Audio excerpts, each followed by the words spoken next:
team, along with Sam Watson and his team, we're going to stand together and fight this disease. I've come this way before, traveled through the open door, circumstances navigated the path, and life happened all so fast. No, they got lonely sometimes, you see, I know we couldn't make it. Even when I'm off beat, I still land on my feet, and nothing can shake Stuff. me. I know life took a hold of me. I never. This is where I am destined to be. I'm not ready to give up. No. I believe in the miracle of life. Life's a play for no rehearsal. Learn quickly, they'll come for your role. Games can play, can't take it personal. Cause the devil is a liar. Telling you the truth, it's all in what you do, some things you gotta do, It's fight for millions, take a second, see the blessing in it. But much expected, much is given. When I made the living, now I'm giving back to children. Never let the power come first before your happiness, yes. You can be the best if you go the distance. Mix a little sweat with your persistence. You know that the best things are never instant. Just shine, let them see your brilliance. Get up, open up your eyes now. It's the moment of truth. No backing down. We're bringing it to life. Oh, for the children, it's a given. You gotta give it, be a blessing. This my personal statement. Run the game like I'm aces. Learn to develop patience, determined to be the greatest. Yeah, bobbing and weaving, they changing up like the seasons. Indigenous to the grind, so I do it for all my people. Jabbing the competition, back up against the ropes. You fighting for recognition. I'm fighting just to promote equality where we lack it. While cancer slowing our road, I'm confident we'll make it. We focus on common goals. Yeah. Give back, give love, give insight away. Never give up, stand tall to fight another day.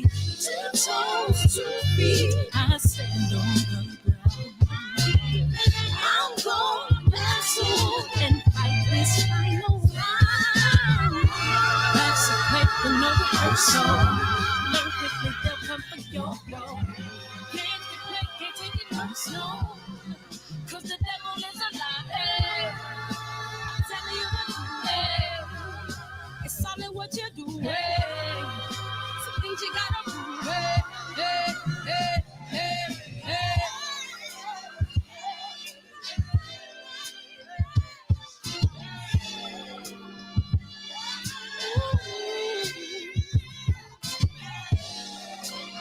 I'm gonna share all that I have and give to those in need. So we're gonna win this battle, fight that disease. Hey, no more. JP, ever JQ, Keno, Birdman, KB, what up, Opulent? What's up, man? I totally appreciate you. Pierre, what's up, man? Pierre Gale, man. What's up, man? D, Vic, what's up, Mel? Anwar, welcome back. Anwar, welcome back. Thug and D, what's up? The devil is alive. Hey, Victor, G Brown. I totally appreciate y'all, man. It's trailer time, man. Go get this film, man. Let's go, man. We are a couple. Man, we're so close to 3,000, man. Let's get to 3,000. I appreciate y'all. Thank you, guys. I said Malcolm alleged that some of Elijah's women were underage secretaries, and can you expound on that? Yeah, well, I guess they were, because they were there. I seen them. I seen them myself. It's all true. Good evening, messenger.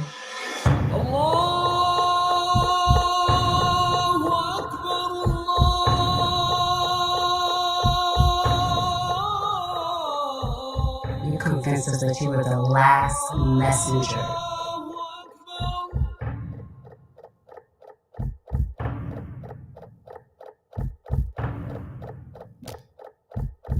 How many other bastard children do you have? Man, at least 15, man. At least 15, man. At least 15, man. Welcome to the show, man. Oh, man. If Fred might go AWOL tonight, man. He might go AWOL tonight again and again and again and again. But I hope you guys saw the Samson video, man. Samson Likowicz. I appreciate him coming into the shop. It's an awesome interview. Great details. Man, appreciate you, Mr. Gabe. And I think it's important. I think it's important. I think that interview is probably one of the better ones I've done this year. They just get better and better and better, man. Just get better. It's something about me. If you give me a sit down interview, sheesh, it's gonna be fun. It's definitely gonna be fun. So go check out that interview, extraordinary interview. I dropped it earlier today, and go watch 9 Wives, man. Yeah, thank you, A Sneed. It was just, man, it was good. I felt good. I felt like I got the pulp out of that damn orange, You know what I mean? I felt like I squeezed and I squeezed and I squeezed and I got everything out of it. And it's good when both parties feel like they gave their best. I bet Samson got in there like, yeah, man, he felt good in that interview. You know what I mean? He even stopped and was like, damn, you asked some really good fucking questions, dog. You know, because media be beating around the bush. Well, excuse me, what Chris Rock say? Excuse me, can you lick my balls? Anyways, man, thank you guys. Go check it out. It's free. Go check it out. It's free. It's only gonna cost you about 6 seconds worth of commercials. Yeah, I appreciate you, Planet, man. That's love, man. Thank you guys for supporting the channel when you're doing your daily routines and driving in the car, and stuff like that. I genuinely want to say thank you because it means a lot. It truly does mean a lot. And I like when when y'all be messaging me and it'd be like a sliver in the damn video and y'all catch it. I'll be like, yeah, let's go. Anyways, man, I need a woosah moment right now before we jump into topic. What's the topic tonight? Canelo, the king of boxing, and y'all daddy. What did I say? Y'all daddy, Al Haymon, knows it too. Your daddy, Al Haymon, agrees. Write this.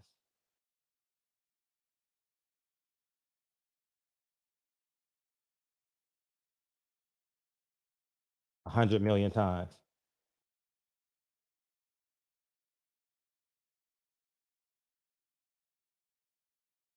All right, there we go. I put it in earlier, and let me get this right. And we're good as go. Thank you guys for being patient with me. Okay, that's cool. No problem. So yeah, man, we're good. All right. So yeah, I just read an article. I'm gonna pull this shit up, dog. I sat here and I was like, I appreciate you for sending me this article. Thank you.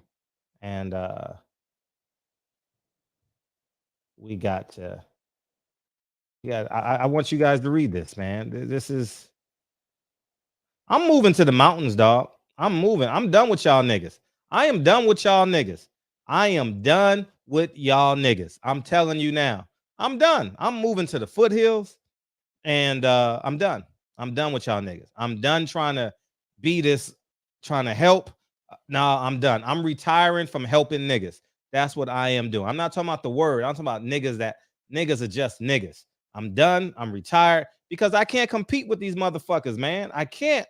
Listen, I'm gonna read this article to y'all niggas. Y'all niggas that think crip walking is just a dance. It's a part of the culture. It's cool. Man, y'all better. Why is this here? How we lift that up? All right, let's do this. All right, cool. All right. Can y'all see this? All right, I'm going to read this article. The title of the article, Snoop Dogg, Jay-Z threatened to end NFL partnership over halftime show. God damn. All right, man. All right. Because I'm done with y'all niggas, man. I'm done. I just want to be a father at this point. I don't care about no cool ass culture. I don't care about, oh, this is dancing. I don't care about none of that shit anymore. I am literally done with y'all niggas. And I'm going to read this article for y'all niggas that think crip walking is cool. And listen, Snoop Dogg claims Jay-Z gave the NFL an ultimatum over the Super Bowl 56 halftime show. Snoop Dogg, who headlined the halftime show alongside Dr. Dre, Eminem, Mary J. Blige, and Kendrick Lamar, recalled how Jay-Z went to bat for the performers in an interview with Tidal's Elliott Wilson. Jay was the first one. This is Snoop Dogg talking. Jay was the first one that came to the dressing room when I got off stage. Snoop said, we had 300 Entertainment CEO Kevin Liles in there. Kevin Liles had Jay on FaceTime trying to show him where we was at. So then he came down, and as soon as he came in, he hugged me. We hugged each other tight. It was as if we won a championship. Remember that term. It was as if we won a championship. Like, you know, when you're genuinely happy for each other, people don't understand. Me and him are the ones. Listen to this shit. He is the one on the East Coast. I am the one from the West. We love each other. Not like secretly, like publicly. We love each other. We hugged each other like we won a championship, and he's the leader of the East. I'm the leader of the West. It is what it is. So it's like for him to go to bat for us and tell the NFL, fuck that. They perform or I quit. That was the most gangster shit out of everything. Then with attire and kneeling and all this, you can't wear gangbang shit. Jay-Z hit him like, wear what the fuck you want to wear. Peace to the gods. Jay-Z and his company Roc Nation entered into a partnership with the league in 2019 to enhance the NFL live gaming experience, including the Super Bowl halftime show and assist the social justice effort. I'm done with y'all niggas, man. There were rumors that the league took issue with Eminem kneeling during this year's halftime show, presumably in solidarity with former NFL quarterback Colin Kaepernick, but league spokesperson Brian McCarthy and Dr. Dre both denied the report. I'm done with y'all niggas, man. He said, wear what the fuck you want to wear. Peace to the gods. Let me tell y'all something about Jay-Z and Snoop Dogg. They don't live in our hoods, man. Thank you, Victor. They don't live in our hoods. Jay-Z's daughter goes to private school.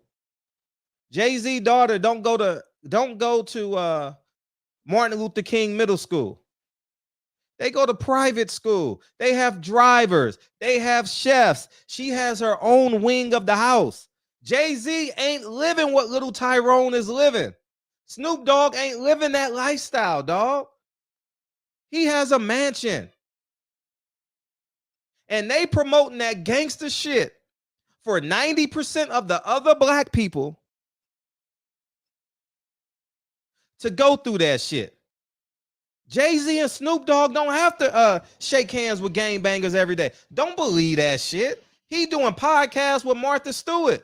He flying private everywhere. Meanwhile, you got high school coaches, middle school coaches, Mr. Early, my 7th grade teacher, me, who I was to, as you guys found out last week, to Kurt Scobie. They not there on the ground floor, man. They're not there. And it's fucking pissing me off that little Tyrone, little Michael got to go through this shit, and they celebrating the shit that's killing our little kids, man.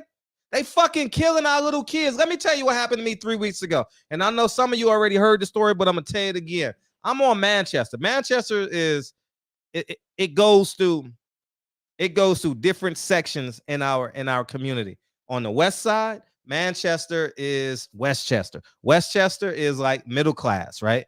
Manchester, when you go east, dead smack in the hood. East Coast Crip, 7-4 Hoover Crips, they kill niggas over there. Listen to what happened to me about 3 or 4 weeks. I parked my Tesla. I parked my $100,000 car. Fred works hard every day. I'm giving you context so this fucking can penetrate your fucking mind. I paid $108,000 for my, maybe a little bit more, I forgot, but I paid over $100,000 for my fucking Tesla, right? I parked that shit. I go to the hood. I talk to people. I inspire people. I buy property in the hood. I commerce in the hood. I have lunch in the hood. If I'm in the hood, I buy Lamert Park gear in the hood. I do all that shit, right? I go in a neighborhood establishment. I park my car. I come out 15 minutes later. There's a dead black man 15 feet away from my fucking car. 15 feet away from my fucking car, y'all. 15 fucking feet. I'm like, oh shit, what happened? A black man came up from behind him and blew his fucking brains out. He was the car wash man. I wave at him all the time. Hey, dog, how you doing? Hope all is well. Yada, yada, yada. You good? Y'all man had a 12-year-old son. I come out. I can't leave. My car is a part of the crime scene now. I got to come pick up my car 4 hours later. 4 hours later, I got to come get my car. That's not the real inconvenience. But the point I want to make is they don't live that life. They leaving it up to you. They leaving it up to me to fix all the problems they create. Snoop Dogg said, oh, man, it's terrible what they did to Nipsey Hussle. But I'm a Crip. I don't even like throwing up that sign because I'm not. I'm a Crip. I'm a Crip. Oh, it's terrible what they did to Nipsey Hussle. But I'm a Crip. It's terrible what they did to Tupac. But I'm a Crip. Do y'all understand what they doing to us? Jay-Z supporting that shit. He said, peace to the gods, man. We doing this, basically saying we doing this for the culture. What culture? I'm not a part of that culture. I'm not a part of that. I don't want to be a part of it. None of y'all niggas, I don't want to be a part of it because I got to raise my son. And I want my son, guess what? I want my son to marry when he gets there, when he feels like he's ready. I want him to procreate. He may not get married. I don't know. But I want him to be loyal to what he creates. I want him to be respectful to the woman he creates with. I got to give my daughter away at a wedding. Floyd Mayweather did an interview and he called the father of his grandson his rap name. Do you understand what the fuck I'm saying? He called Floyd Mayweather, called his son-in-law, well, you know, son-in-law, his rap name. He called him NBA Youngboy in the interview. You see how toe up we are, man? I'm just like our overall mindset. We celebrating gang culture. But we go to church on Sunday. I want to see us Crip walk at the altar. I want to see us Crip walk at the altar. LeBron James throwing up 60 Crip, walking into a basketball game, doing a sea walk. I saw a father go viral. Everybody say, I wish I had a father like that. The father is Crip walking to gangster music outside of a school that my son and your son, your daughter, my daughter goes to. I don't want my kids listening to that. I don't want my kids listening to that. I don't even play it. So what that means, if the father picks up the daughter, right? And he's Crip walking. So what, when the mom picks up her twerk, she plays WAP and she got a twerk? And that's going to be cool? Where we at with this shit, man? I'm moving to the hills, y'all. I'm done. I'm dead serious, man. I'm done. I just look at this shit. I'm like, man, I'm just gonna be a great father. And whatever sins I do, I'm putting it in a paper bag, and I pray to God my son don't see the paper bag. You know what I mean? I pray I can hide my little sins from my son and my daughter. Because at the end of the day, they promoting killing. Somebody's gonna die tonight from gang violence. Somebody's gonna get shot from gang violence tonight. That's the sad thing about it is I can guarantee it. Somewhere in America, some black boy is gonna die.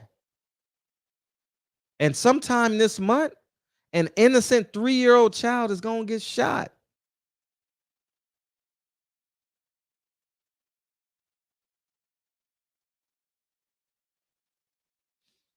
I'm done with all that culture shit, man. Oh, we doing this for the culture. Man, I ain't doing none of that shit. I'm just gonna be a father. Call me cornball father. Call me cornball. I'm so comfortable because that's not cool, man. And then the mom is doing these twerk challenges. And her daughter follows her.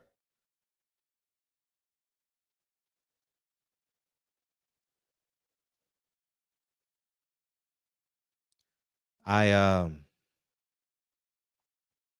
don't know what to tell y'all niggas, man.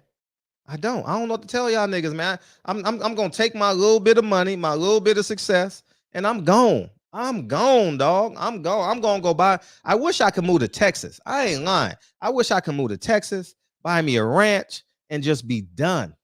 I'm telling you, man. I read that article today and I said, there's no hope for us. There's no hope. He said, wear what you want to wear. Peace to the gods. We doing this for our ancestors. That's basically what he said. We doing this for the ancestors, man. We doing this for Malcolm X. We doing this for Sojourner Truth. We doing this for Aretha Franklin. We do what? We doing this for Maya Angelou. Peace to the gods. So he's a 5%er now, huh? Peace to the gods, man. Oh man, we so lost, man. Man, just make your music, man. Just make your music. He don't speak for me, man. He don't speak for me. He don't. Snoop Dogg don't speak for me. Snoop Dogg may speak for y'all, but he ain't. I read that article and it left a bad taste in my mouth. You know, but anyways, man. Yeah, we so lost. We so lost, man. All right. That was my monologue for the night.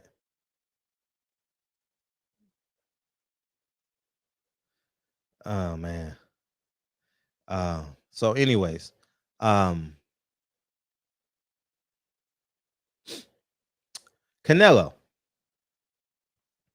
I'm just gonna say a couple of things. What I saw, I didn't watch the fight per se. I wasn't really interested because my stream was in Spanish. So I was really working on my phone, and I was working on my phone and watching it in this chair, watching it, but I couldn't really get into it. But Canelo's a rock star, y'all. Canelo's a rock star. And guess who believes he's a rock star? Your favorite black fighter, your favorite black advisor, your favorite black promoter, your favorite black trainer. Everybody thinks Canelo's a rock star. And part two to that, I just got a question before y'all call in.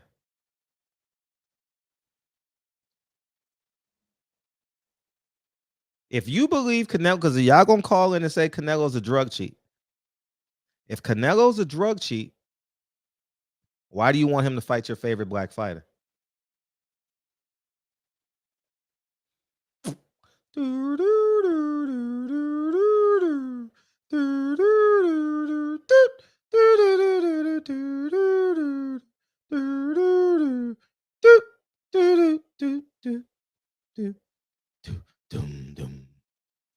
All right, I'm gonna say it again. If Canelo's this big drug cheat, Why do you say he's ducking your favorite fighter and you want him to fight him?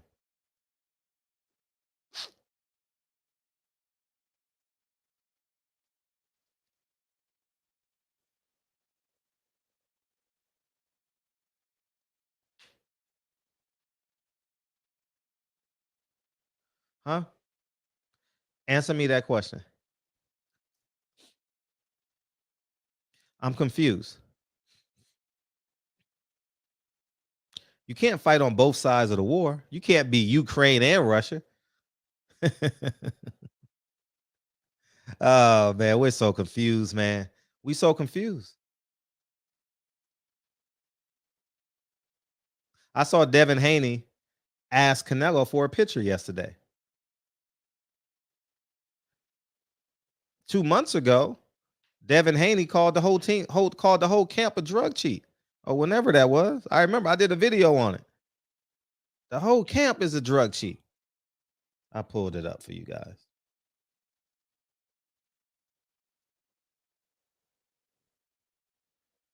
I don't get it, man. I'm confused.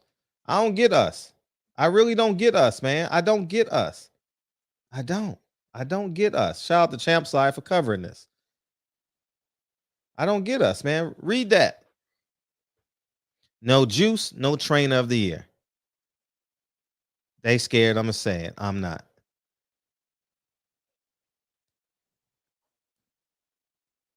I'm just telling the truth, man. We fighting for these fighters, man.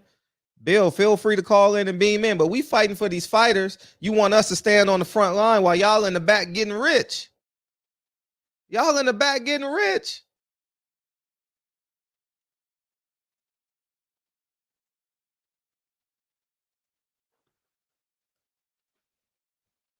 I don't get it.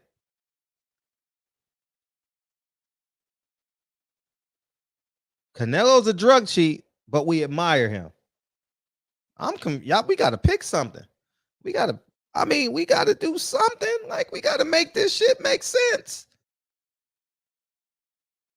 Yeah, we could blame Bob Arum. That's what we'll do. We'll blame Bob for all this. Let me open up these phone lines because I literally can talk for 2 hours a night, and I don't want to do that. And I want to invite the family in. And but that Jay-Z article got me hot, man. Jay-Z article got me. Canelo is y'all daddy, man. Canelo is y'all daddy. You got every fighter chasing him. Canelo is y'all father. Canelo is your grandfather. Canelo is your uncle. Canelo is y'all provider.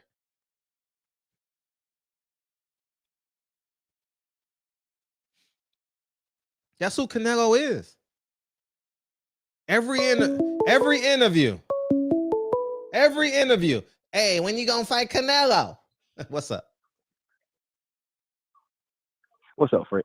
Hey, Man, look, you know how I feel. You know how I feel about Canelo. You know how I feel about Canelo. Like, I think he's a fucking cheater.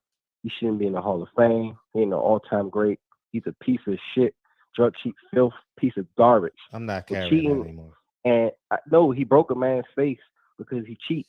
He's juiced to the gills like the Incredible Hulk. But the truth is, man, I gotta tip my head off to him. He ain't no fucking hater. Devin Haney talked some big shit about that man and his team and the people around him, and he gave him a hug, said, "Oh, I'll give you a picture," and smiled, and it was genuine. He truly did not give a shit what Devin Haney said. He don't give a fuck for it. Most of our favorite fighters have been emotional. They don't even give no love to Devin Haney. And he showed that man love, and he probably helped Devin Haney get some more fans when he needs it. So shout out to Canelo, man, for that shit, for real. He could have been like, no, look at this guy. No, he could have been real disrespectful. And you know he don't give a fuck. But I know a lot of people ain't gonna like that, but that's a fact. Look what happened. The proof is in the fucking pudding. So we gotta give him, that man, his credit. A lot of people don't like him. I don't, but I gotta, tip my hat off to him, because that was, he could have really like laid it on Devin Haney and embarrassed him. He had a bunch of Mexicans in the house. I mean, he could have probably kicked Devin Haney out the damn arena if he wanted to. So what do you think about that? I'm going to answer your first part. I think your first part is more critical. Your first point. I think we got to stand our ground. If we say it, we got to mean it. We can't poke our chests out and then not poke our chests out. You understand? Thank you. What? I think Devin should have held his ground. Devin should have held his ground. Like, I'm not taking no picture with you. You were drug cheat. I would do it. Like, what the fuck? I think Dre is amazing. I think Dre is amazing. Go to my Instagram. Y'all don't see me with pictures with all these guys that I know and all these beautiful women that I know. True. Have you ever heard in an interview from me, hey, man, you think I can get a picture? Have you ever heard that in an interview with me? No, I'm not saying I don't take pictures, but that's not the premise of me. That's not the premise of me. I didn't hang out with Deontay Wilder in Alabama and say, hey, D, can I get a picture? I don't think I took a picture with the man. Yeah, that's true. You know, you love Deontay Wilder. Don't you know? Let's see. Don't you know I was around Floyd Mayweather for about 5 years before I took a picture with him? And he told me to take a picture with him. He said, he told me we've never taken a picture together. I said, no. And the only reason why we took a picture together because Anthony Davis was in the gym watching him work out for the Conor McGregor fight. That's it. Or else I would have never took a picture. But what do you think would happen if he would have disrespected Canelo? What if he just came to Canelo with some needles, or a steak or something, or some tea? What do you think would have happened? I think he should have held his ground. Y'all want me to hold my ground, right? Why we got different expectations and different levels of respect for people? Do you think Eddie Hearn kind of like set up their photo op? Like you say, hey, Canelo can show. No, I mean they sitting on the first row. They sitting on the first row. They can't help but see each other. Yeah, but to me, from what I saw in the video, it looked like Canelo actually went towards Devin Haney. Like he came to him. It wasn't like Haney came up and said, hey, Canelo. It was actually, it looked like to me from the video where I saw Canelo was coming towards Devin Haney. Haney was just sitting there. I was just like, and I was shocked, like, oh. And Devin Haney embraced him. I mean, it's like, for me, my opinion, I just feel like when a man shit on you and put it out for the world, and you don't even like respond with no type of hate or nothing, I'm sorry, that takes a lot. Canelo don't give a fuck. He don't have to respect Haney. He could have really shitted on him. What was Devin really going to do? Fight him? Please, let's be honest. He could have. You're right. He could have stood his ground, but what was that going to really do? Man, listen. He was in the house full of Mexicans. Holy fuck! If he got out of that ring by ring by himself, it ain't that serious, y'all. It ain't that. This ain't World War III. It ain't that serious, man. Don't fall for the hype, man. He would have been just fine. Floyd bought a chicken to the press conference. He got out just fine. Yeah. Come on, man. Cut the shit. So all right. So it's in my opinion, if that was Jamal Charlo there, what do you think would have happened? Do you think he would have took a picture with Canelo? If who? Jamal Charlo. Do you think he would have took a picture with Canelo? Oh. Nah, he wouldn't have took a picture with him. Nah, he wouldn't. For real? Shit, I think he would have, Fred. You think he would have? I don't know. I think Jamal would have went up and talked to him like he did Caleb Plant. Earl Spence on some goofy shit. On some goofy shit. Earl Spence would have took a picture with Canelo as well. But Earl is different though. Earl is not in that bunch though. Earl ain't challenged. I ain't never hear Earl say he's a drug cheater. But that's the problem, Fred. Most of our favorite fighters would have took a picture with Canelo. They're not gonna have that same energy you are.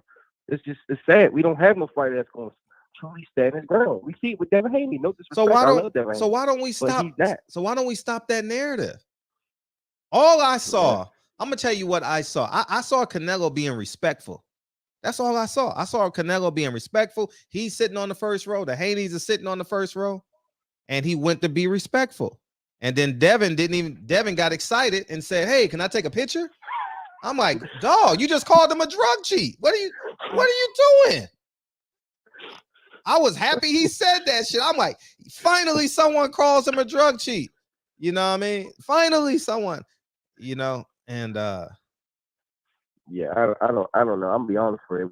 I just made a question for not only you but also to the people in the chat. Was your favorite fighter? But it went up to Canelo to his face right there, in his face said, "Look, you a piece of shit drug cheat," and come up and make fun of him. I gotta be honest. I don't think they would, especially the way Canelo handled that situation with Devin Haney. He could have really disrespected Devin Haney. He could have really went in on him. But he didn't. So that's the thing about that. As far as the fight go, can we talk about the fight real quick? yeah, I don't know what happened. So go ahead, say what you're gonna say. Oh man, Chocolatito, man, he's a living legend, Fred. Like he's the last of the Mohicans. He's basically almost a perfect blend of offense to defense. It's amazing to see such an aggressive fighter that keeps his defense tight and makes it hard for a guy to hit him. Like seriously, he has over 50 fights and knocked out over 40 people. And no, they weren't all bums. Tomato cans. I know a lot of people don't look at the low weight classes, but I do. And those guys, there's no divas. There's no 50-50, 70-30, 80-40. There's no. They just want to fight. And they fight everybody. This dude is a 4-division champion. He's in the fourth weight class, and he's still rocking people, hurting people. You know how hard that is in boxing to be in your fourth weight class and you're still doing damage? Not many could do it. Only the all-time greats can do it. And you gotta tip your hat off to a guy that's that old, because at 32, 33, those little guys, they age a lot faster. So he's way past his prime. He's still putting the beats on people younger than him. So I gotta shout out Chocolatito for doing beating the hell out of Martinez, who's a good fighter as well. But I think those guys in that division need to get a lot more respect, because they don't duck no smoke. They ain't no diva talk. They fight the best, and they're almost always entertaining. So what do you think about that? Yeah, I from what I saw, Chocolatito was aggressive. Always.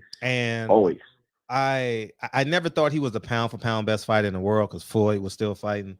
That's fair. And Andre Ward was definitely up there. Yeah. But now it's easier to appreciate him, man. Like I'm definitely gonna watch his last fight. I enjoyed his last fight, even though he lost, right?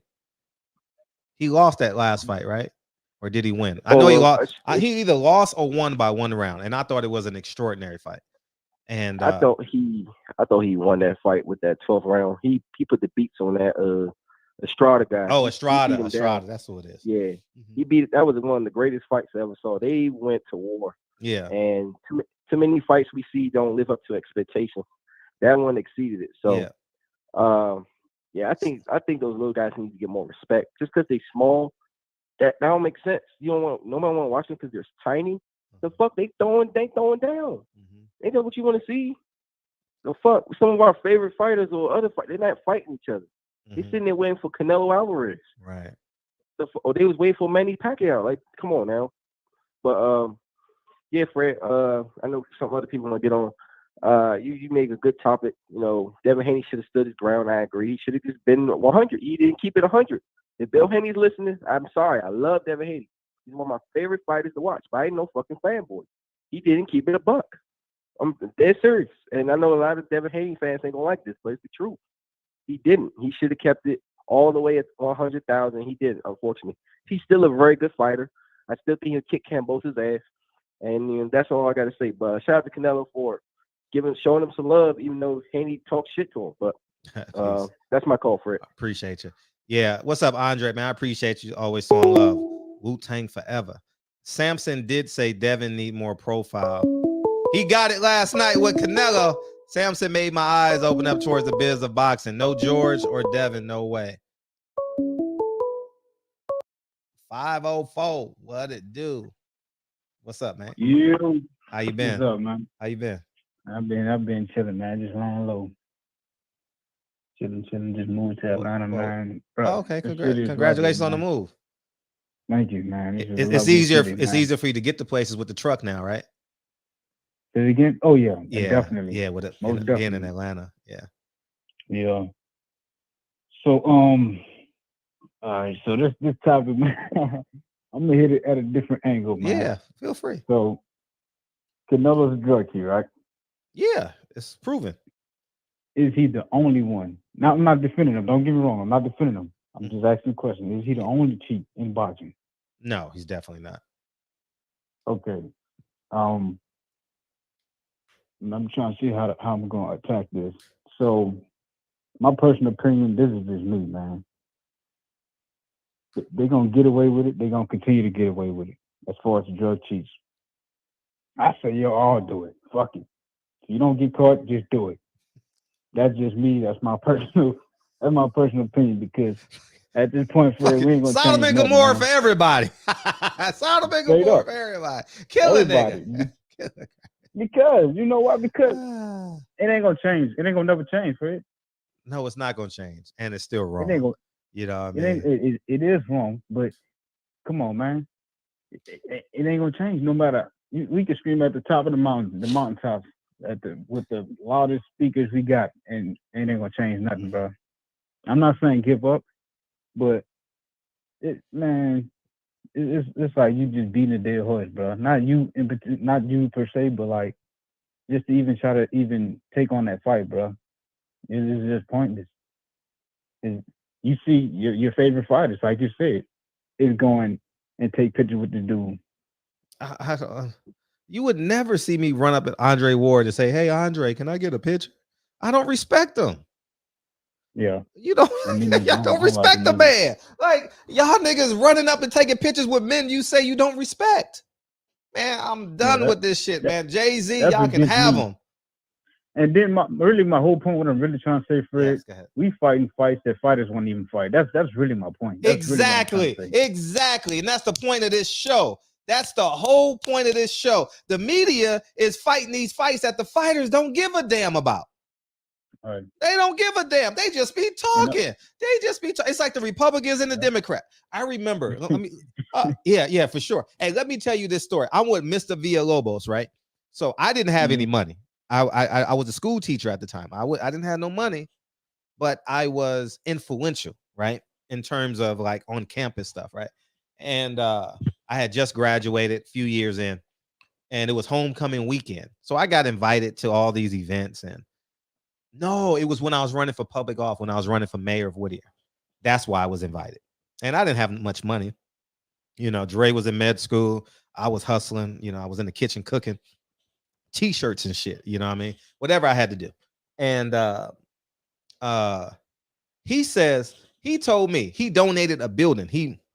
He built the building, and now it's named after him at Whittier College. So he said, talking to his Republican friends, he says, "Man, we just argue because we bored. We argue about taxes. It don't impact us. We just be fighting to fight." And that's what it is with these Republicans and Democrats and these fighters and stuff. Man, these fighters ain't gonna stand on the front line with you, man. They ain't gonna do it. So stop taking all these stop fighting these battles for these fighters, man. Right. That's why there was a quote you said. Yeah, that's my bad. Way. That's why I gave it up. And that's why I gave it up. I said, I'm just gonna tell the truth from this point forward, because I should have been, like I said in the video, I should have been the most protected media member in the history of boxing. Yeah. Nigga that was willing to tell the truth on y'all behalf, fight all y'all battles.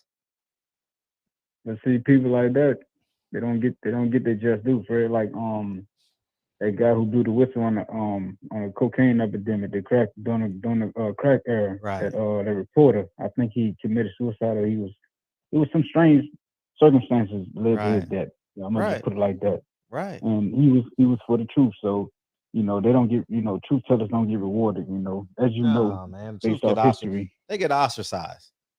Yeah. But speaking of Snowfall, not to get off subject, man, that show, bro, it takes you from the beginning all the way through the 90s and wherever they're at right now. Oh man, you gotta binge it, please, man. From season 1, they're on season 5 now. it pretty much. I mean, I'm pretty sure you grew up in the era, so it takes you from the beginning of the crack era or the cocaine era. It really start off as cocaine, then transform into crack. Yeah. But it take you from the beginning and take you throughout that journey, man. John Singleton, man, that was like his love letter to us, man. Before he, went on to the next round, man. He put his foot in that, as they would say in the South. Yeah. He really did that. Right. But my last thing, the analogy you made with the back to our topic, the analogy you made, what Jay-Z was saying, the 1%ers and shit like that, it's really true, bro. Like even with Master P, I'm from New Orleans. Master P, from the Kelly projects that I'm from. I'm gonna put it like this: the bigger he got, the more distant he got from us, where he was from. And when I say this, I'm gonna give you like a few examples. So like he'll start off, with No Limit, just back in the fucking early '90s or whatever. And he used to come back to the project every year and like throw like a just something for the people there. Like it'd be like the big old water slides, just things that you would bring back, like a carnival style type stuff, like a block back party. in the project. Yeah.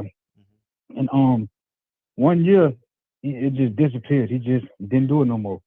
Like, we found out he went to Cali somewhere, to live in Cali or whatever. Not that he owed us nothing, but to see more towards your point, the higher up they get, so to speak, the further away from us, the ground roots, grassroots, whatever you want to call it, the people on the ground, the further away they get from us. And that's what Jay-Z, Snoop, even now Master P, all of them, that's where they at right now, bro.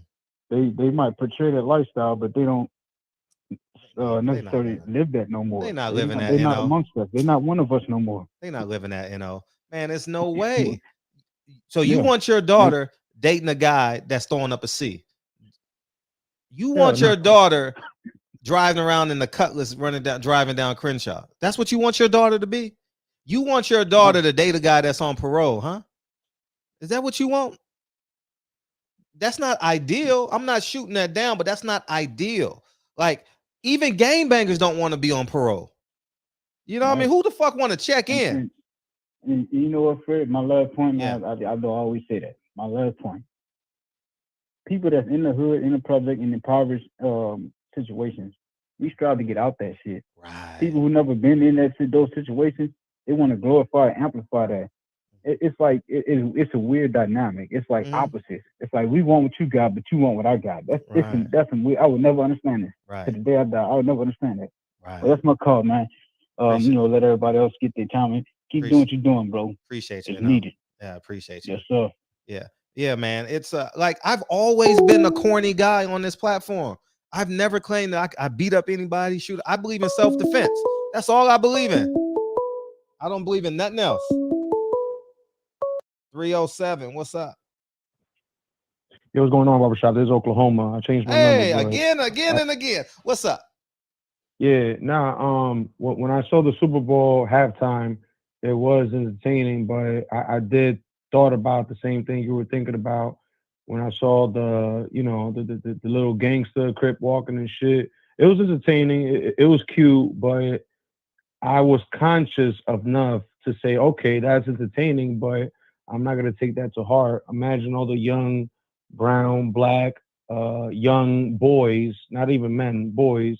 And boys doesn't just pertain to younger than 18. It could just be younger than 50, because there's a lot of grown-ass men still living in the mama couch, mama basement, and referring to their crib as their crib, instead of their home.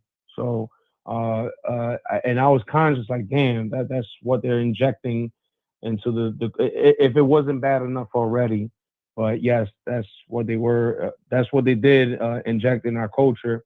And let me tell you something. The halftime show for the NFL is not by accident. That's all coordinated by design, thought out.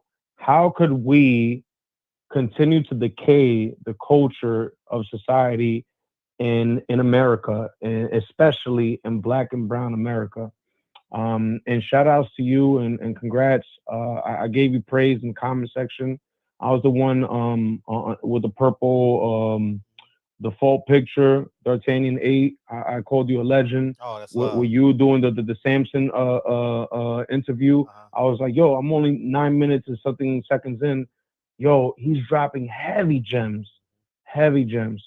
Like this is not something that your average insider will give us behind the scenes, and he's giving it to us willingly, and he's so comfortable and talking to you, and he's just so himself. So congratulations to you, Barbershop, and I mean that shit, because you do the interviews. That dude delivered only because he felt comfortable with you, and then we, the audience that follow you, we actually open our eyes and be like, damn, oh okay, oh the promoters are not really the ones that run the show, is the networks, as you've been telling us, and that guy just confirmed everything you've been telling us. So I peeped game with everything. I was like, oh shit. Everything he's saying is what Barbershop has been telling us. Yeah. But Barbershop, enough of me buttering you up. Pause. I need to ask you, because you're very intellectual. You came from nothing. You made it. I can't help but think about that time when Eddie Hearn pulled you to the side and said, yeah, so why, Fred? So why do you have so many fucking court cases? He's like, yeah, I pushed tenants out. What's the problem? He's like, oh, okay. And he basically had that shit blow up in his face. And you're like, oh, what you didn't know? That I was a landlord? So he was basically doing his homework on you, trying to belittle you. He was trying to belittle you, and then blew up in his face. Now, with that being said, obviously everybody remembers that. And if they don't, you should look into that. They remember it. They remember that shit. No, not everybody does, because they're just here for the bullshit, the giggles, the laughs, and to make fun. But shit like that, they don't really pick up on that. And you know what? If I were you, I'll repost that just to remind Eddie Hearn and your viewers how much of a smart black man you are in America and how much you should be respected. Now, I have a notepad. I literally have a fucking notepad and a pen in my hand right now at this very moment. You told him I pay quarterly taxes. I need to ask you tax questions, if you don't mind. I know you're not a financial advisor. I know you're not licensed. I know you're not the one to go up to ask for professional advice. But let's just have fun with this conversation, for the sake of legal purposes. So with that being said, how somebody like me, suppose if I get blessed with, let's say, an inheritance or the lottery, or I'm making enough money where to the point that I can't keep track, that would be something that I should look into, right? The quarterly. So how does that work? Who do I speak to? Well, your estimated gross. So whatever your estimated gross is, your accountant has a calculator for you, and he'll factor in like your how many dependents you have, your taxes you pay here. So it's independent. So that's why I say everyone needs an accountant. Don't go to H&R Block. Don't do TurboTax. Spend the extra couple $100 and get you an accountant, because he's going to tell you what you're going to make, what you're projected to make in 2022.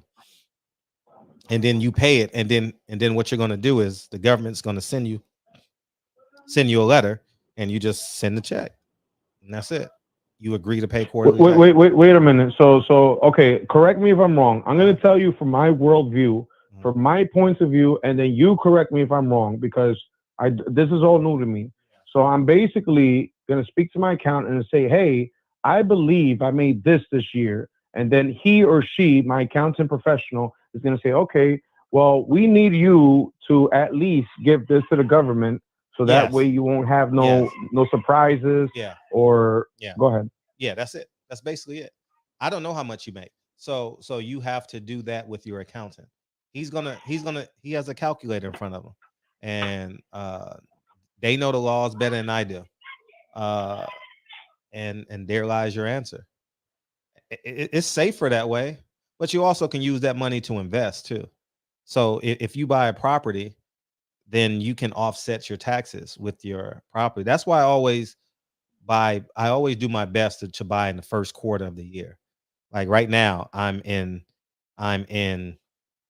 trying to buy a property now. So So I try and do it the first quarter of the year so I can get the tax benefits for the entire year. And some people do it at the end of the year because they made too much money. So it depends. Some people make money later in the year. You know. Let me ask you this before it slips out my mind, and I'm speaking to you as somebody as being an amateur, but I can't wait to get acquainted with this knowledge. Is it possible I could just front the IRS without knowing whatever the fuck I owe them? No, Let's don't do say that. I just chuck them 5, 10, 15 at a time. Geez, right? And then they'll just be happy, right? Oh, okay, he's paying us as we go. He doesn't know how much he owes us. Is it possible I could just chuck it at them as we go? Nah, you might. I mean, you can do it that way, but you might as well invest that. You might as well put that in an 18-month CD, or put that in an IRA account, and or put it in an account that's getting you some level of interest. You know, those online savings accounts probably give you the best interest rates. You know, like AIG and stuff like that. Maybe you can get 1.1 or 1.3 on your money. You know, or you can or you can put it in a safe, or you can put it in like Nike, or you can put it in like Apple, or and those dividends will pay your taxes for the year. So if you're going to give a lump sum at the beginning of the year, you might as well put it in a safe. You might as well put it in a safe stock like McDonald's. It's not going If I put it in the stock, it can't be taxed unless I sell it underneath a year. The dividends, yeah. But you also want to, if you do that too, you want to get stocks that pay out dividends, so you don't have to take them out. So if you pay dividends, then you can use the dividends to pay a piece of your taxes. You get what I'm saying? It's so many. Okay. It's 1,000 ways to do this. It's 1,000. It's so many different ways to do it. Okay, all right. Does your damn, I forgot what that shit's called. That little group chat you got going on. I forgot what it's called. Oh, my accountability team. My accountability. No. Damn, everybody has that. All the YouTubers have it. Oh, I don't have you it no basically more. pay a monthly, Patreon. and you could join the I don't have chat. it And no it's more. exclusive. I don't have it no more. I don't do it no more. Patreon. Oh, right. Patreon. There you go. That's what I'm talking about. But the videos are still up. But the videos are still up, so you can go to it. I got tons of videos on taxes. They're still there. Okay, wait, hold on. If I join your Patreon right now, they're no longer on. I'll have access to that? Yeah, they're on there. Okay, all right. So let me write that down. Patreon. And last but not least, before I let you go, I'm going to hang up because I swear to God, I'll hold you hostage on the phone, just nitpicking at your brain. So the last thing you have to tell me is, if there's the one thing you can tell me is, get an accountant, not a CPA, not H&R Block, not Jackson Hewitt. Get an accountant. Yeah, get an accountant. Cost you and what and once I get into the office, what do I tell them? Everything that I just explained to you, how do I approach them? What do I tell them? Your accountant is like your best friend that will never tell your wife you cheated on her. You're a scumbag, and I love it. That's what your accountant is. Okay, all right. So I tell my accountant, hey, listen, how could you help me save the most from the IRS, right? He's gonna do it. You ain't got to tell him shit. He knows. Okay, like right. He's looking at your numbers. He knows, and you're gonna go, man. I can't say this publicly, man. Just go reach your accountant, man. I'm sorry. Listen, I'm gonna get you off the hook. All right. Fred, I love you. Congratulations with the Samson interview. Thank you so much for these gems. You are heaven sent. Thank you. I love appreciate you. Bye. Man. Appreciate you, man. Yeah, you want me to? I can't say everything, man. But yeah, man. That's why I tell everybody: get you an accountant, dog. You're gonna get you an accountant. 267. What's up? Hey. Congratulations to IRS join. Oh yeah. And they would like to talk to you. and that man and you provide his phone number also. Right. Yeah, something we need to speak to you about. Fred, two things. I was watching the interview today. Thank you. I think I said before, my fiance and I, she has this new thing when I watch you. She likes to watch you to see when are you going, how far into your interview or to the video is going to take you to self-aggrandize yourself, because she says that you're a narcissist. We kind of agree on that, but it's funny to me. So I watch your interviews a lot when I just like probably on a ride or whatever. It gets me like a quick drive worth of traffic. And I noticed you do something which let me know that you can write and you have a sense or semblance of journalism skills. You ask questions that are loaded, they're leading, and they somewhat answer other questions that you're not asking the person, but you want to ask someone else that might know the person or have knowledge of it. Uh-huh. One question in particular, you in the interview, you said, does PBC sell you any dates? And he automatically said, no. Now, what I heard in that question was, does PBC sell dates? No. Does that say, does PBC have any dates to sell? Uh-huh. If you don't sell dates, they don't have any dates to sell. So that goes back to what you've been saying about PBC buying dates. Now, he may not know that's what you were asking him, but that's what you were asking him. And unfortunately, people like you get over on people that interviewed and don't know what they're talking about or listening for. But I love it. The second part of what I wanted to say was the other day, I don't know if you got a chance to watch Jerry Jones. Press conference. Man, yeah. I was in the car working though. But we had a conversation about that last week. I was like, okay, what you gonna say? But then I got to the point where I'm like, say it. Because I didn't get at that point, man. But when he first started talking about the combine, I was like, oh shit, here it comes.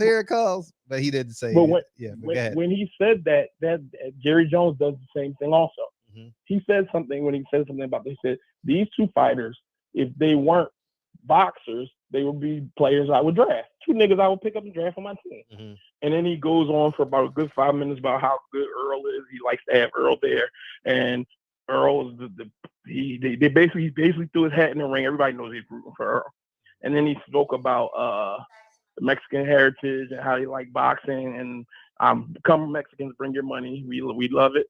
We know we're having this fight for you. Then I realized it was Isaac Cruz, whatever was on the was not even an undercard. This is considered a co-main event. So I said, okay, that's the Mexican component. But what I seemed to hear was, I think you and I, a lot of people know that Crawford Spence is not going to happen. And what I seem to hear is that Spence knows. I think he's when he lost the Manny Pacquiao fight, he got to the realization that he's not going to be able to unify all the belts. I think he knows that he's living on borrowed time with these injuries and the eye injury and whatever else happens. He only has about 4 or 5 good fights left to cement his legacy. Think so? And I just not just because of his health, but at the rate of what his body's been through. And Spence looked like he was in the best shape of his life. If I wasn't a Spence fan before, I would have thought he was on steroids. The way I looked, his face was extremely chiseled, maybe because he shaved his beard off, but you can tell he's really working. But what I heard in that is that it's going to be a Spence Canelo fight. Not that Spence wants it, but I told you that. It's going to happen. I told you that. And I might have missed that, but it's going to happen. It's going to happen in Texas Stadium, and that's going to be the biggest fight ever. And I think, not Jamal Crawford, Terrence Crawford he's going to be on the outside looking in of the. He's been on the outside. No, but this is it. Like, there's going to be no more. Is he the pound for pound best in the world ever? No, that conversation is going to be over once they announce Spence, Canelo, and for all the marbles. Because Eddie Hearn said something too. He said about Boo Boo Andre. He said, "Listen, Boo Boo Andre, he wants Canelo. What does he have to offer Canelo?" He said he's a good middleweight, but Canelo doesn't want that bout. Benavidez, he's a good fighter. Canelo doesn't want that bout. Canelo wants life-changing, legendary fights to cement his legacy. So he's going to continue to go up and continue to go up. And I think he asked him, well, would he take a fight going down? He's like, if it makes sense to his legacy. So the only thing that I can see that with him fighting a black fighter, I know he's not going to fight Charlo. He's not going to fight Andre. And what did he say? You guys fight each other? That means one or two going to cancel himself out. Then he's going to say, oh, well, I'm not fighting him because he didn't prove himself in the ring. Only fight the next fight. If he fights Spence, or the only other black person that he would fight, that he would sign a dotted line, would be Floyd to get his loss back. If Floyd was ran out of money to try to get back in that ring, but it's going to be Spence, Canelo, and Jerry World.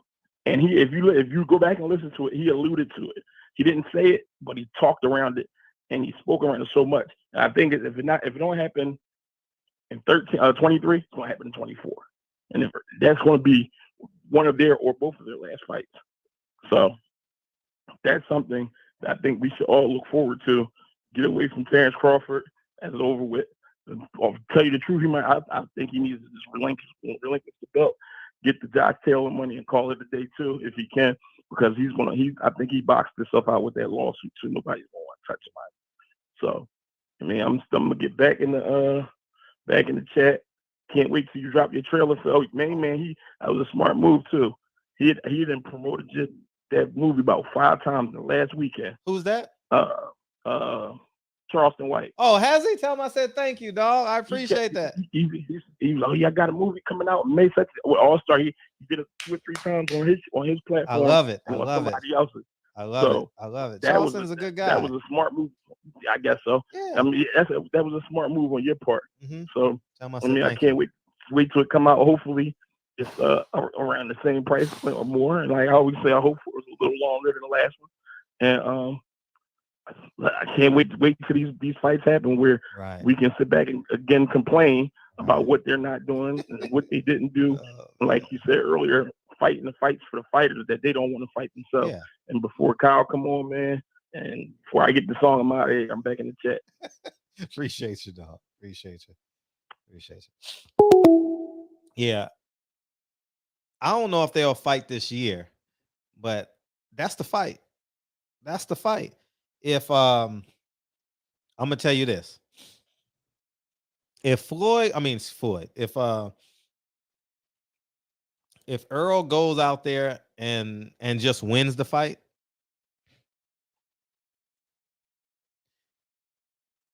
Canelo, Spence next May. If Al Haymon, because Al Haymon he's a businessman. He can say, I love you. He can, y'all haven't heard him say that, but allegedly he cares about his fighters, right? We got to use the term allegedly, because if we're going to use the term allegedly on the negative stuff, we got to use allegedly on the positive stuff, right? Right? Isn't that the truth? I'm beating y'all up with your own arguments, right? So he's a businessman. So if he sees any slippage in Earl, Canelo Earl is coming sooner than we think. It just makes sense, man. You wouldn't put him in there with Terrence Crawford. And April 16th, the show is coming. Big Fish, the Big Show, Big Texas, Big Earl, Big EJ. It's coming April 16th, and everyone will be there to watch. You're going to watch it. I'm going to watch it. Everybody's going to watch it. What Oprah say? You going to watch the fight. You going to watch the fight. You going to watch the fight. Everybody going to watch the fight. So I will be watching the fight, and I want to be there. I'll be honest, but I'm in the middle of, y'all gonna see in the next 30 to 45 days. I'm just in the middle of a whole bunch of shit, and I'm being a father. You know what I mean? Balancing Dre off, being a father. You know what I mean? Managing all these tenants, coming in here for 2 hours. I'm not complaining. I'm just saying it's just a lot for me to take 4 days and not do anything work wise. So, but yeah. Canelo Spence 3.2 million pay-per-views. Shit. It's going to be there. Over 2 million for sure. Oh man, the world is stopping on that fight. And if I'm Spence, I would you either I'm going to tell you this. You do 2 things. Well, I can't say that because he told the reporter, "You see my shirt. You see what my shirt say, right?" So he wants Terrence Crawford. So we'll see. We'll see. And that fight has to happen around the same date as Deontay Wilder. That fight has to happen within that window as Wilder, because they got to do it on that NFL schedule. You know what I mean? So you can anticipate it late fall, early winter, very early. No, not even early winter. Yeah, somewhere in there in that window. So we're gonna find out April 16th, man. All we can do is root for Earl. All we can do. That's all we can do. Well, I'm gonna root for Earl. You can root for whoever you like, and that's why this show is great, because you're more than welcome to root for who you like. And but we'll see. April 16th. We gonna see. We gotta get Jordan in here. Jordan's in camp with him every day. He's losing weight. He's hitting the heavy bag with him. Jordan, feel free to come in upon your convenience, man, and holler at the people, man. They want to know how Earl's doing in camp. We got what, 40? We got 40 days to the fight. Today's the 6th or the 5th. We got 40 days. That's a damn. They announced that fight late. They just announced that fight last week. Only 40 days left to that fight, y'all. Damn. Wow. Canelo gonna take about, I would say 10 to 15% of Earl's money. For sure, for sure. Two people ain't buying 2 pay-per-views through a month in the same cable cycle. You know what I mean? So we'll see. But yeah. Getting back to Canelo.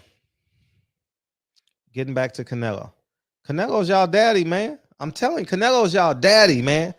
Hey, I'm gonna tell you one thing. If I call Canelo a drug cheat, which I 100% know he's a drug cheat because he's been guilty of it. 850, what's up? This is a new area code. What's up? Hey, what's up, Fred? Hey, what up, Mike? Not much. Calling from Florida. Oh, 850 is Florida. Interesting. Okay. Yeah. It's a home place of old Roy Jones Jr. Okay. Yeah, in Pensacola. Yeah, so really just I've been listening for about maybe a year or so. Thank you, dog. Thank you. First time caller, yeah? Yeah, first time. Hit me with that list. Welcome to the show. I got you, man. I got you. Yeah, so I just really just call and say, appreciate all the gems you always dropping. Oh, thank you. I started when you and DB were on there, and of course with the movie and the religious stuff. I kind of got I guess it's not a beef about it, but it truly tells I guess what people truly feel. I mean, I'm pretty sure DB's doing great, and I'm pretty sure you wish him well, but you can't fight the truth. Yeah, it's